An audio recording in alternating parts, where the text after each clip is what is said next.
Ya, baik, kita kembali ke tema yang tadi.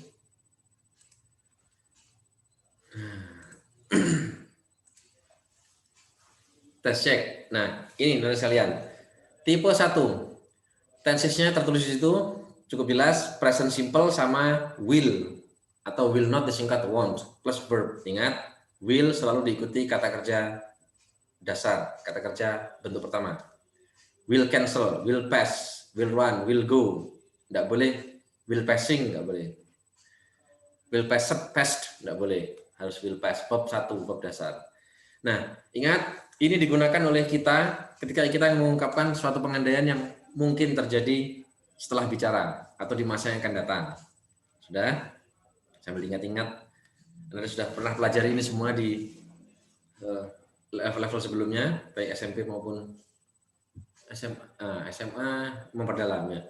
Baik, sekarang kalimat pengandaian tipe 2. Nah, ini sudah lain lagi, usage-nya, penggunaannya beda lagi. Ini namanya hypothetical or unlikely situations, unreal or improbable. Improbable situation now or in the future. Ini digunakan oleh kita saat bicara sesuatu yang seandainya kemarin. Nah, yang seandainya sekarang ini ya, seandainya sekarang ini kita rajin, maka kita akan sukses. Nah, kenyataannya sudah terlanjur nggak rajin, terlanjur nggak sukses. Ini contoh paling gampang. If I won the lottery, I would travel a lot. Nah, pas ngomong itu dia kenyataannya sudah nggak menang lotre dan nggak jalan-jalan.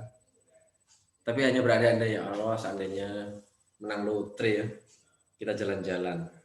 Nah, karena sudah nggak mungkin terjadi, maka digunakan kata kerja lampau untuk kedua. Harusnya kan if I win the lottery, nah, dia menggunakan verb 2-nya, won. Ini tulisannya won, bacanya won. If I won the lottery, I would travel a lot. If they sold their house, they would be rich. Jika mereka menjual rumah mereka, mereka akan kaya. Kenyataannya, pas ngomong itu rumahnya tidak dijual dan mereka tidak kaya.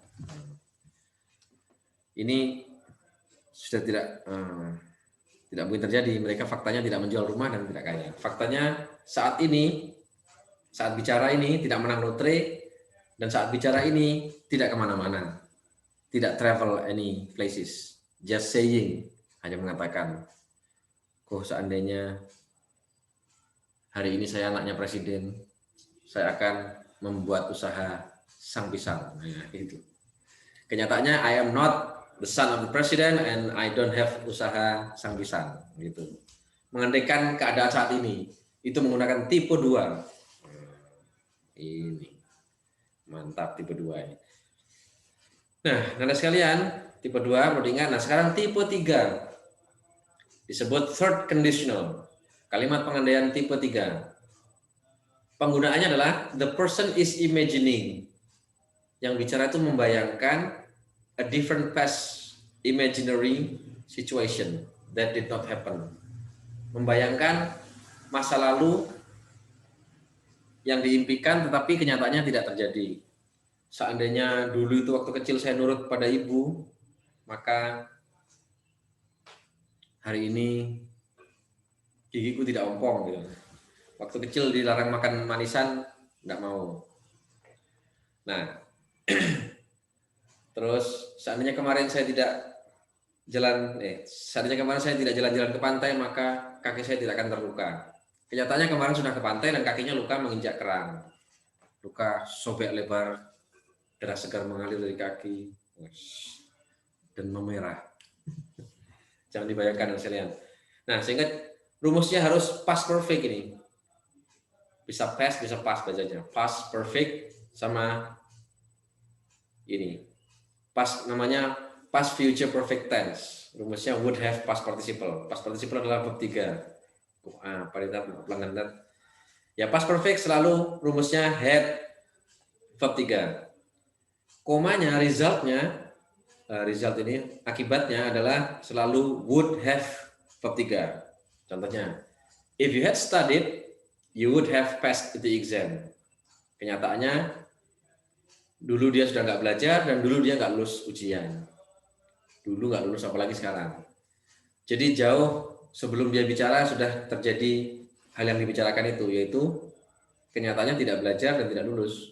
Dia berharap, if you had studied dulu itu, you would have passed the exam.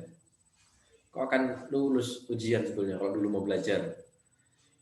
Nah, kalau dulu mau rutin bersekolah dengan baik, maka hari ini nilaimu akan baik dan bisa masuk PTN. Ya, saya contoh yang paling gampang gimana ya? Dulu, pokoknya intinya yang dulu. Seandainya dulu aku menerima lamarannya, mungkin hari ini aku telah menjadi menantunya Abu Rizal Bakri. Nah, gitu. Tapi kenyataannya dulu ya nggak dilamar, ya dilamar nggak diterima, terus tidak menjadi menantunya Abu Rizal Bakri, sehingga menjadi pribadi yang sekarang ini. Contoh berikutnya, if I hadn't been sick, I would have gone to your party.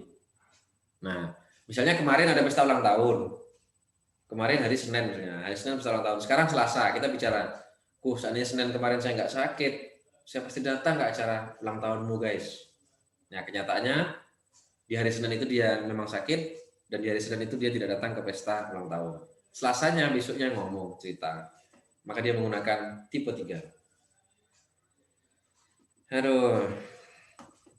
Nah, kembali ke tipe 1 dulu. Kalau tipe 0 gampang nih, tidak usah terlalu dipikir. If you boil water in 100 degrees, it boils. Jika kamu merebus air 100 derajat, maka airnya mendidih. Jika kamu memanaskan es, esnya meleleh. Ini sejak zaman Nabi Adam sampai sekarang seperti ini. Es kalau dipanaskan mesti meleleh.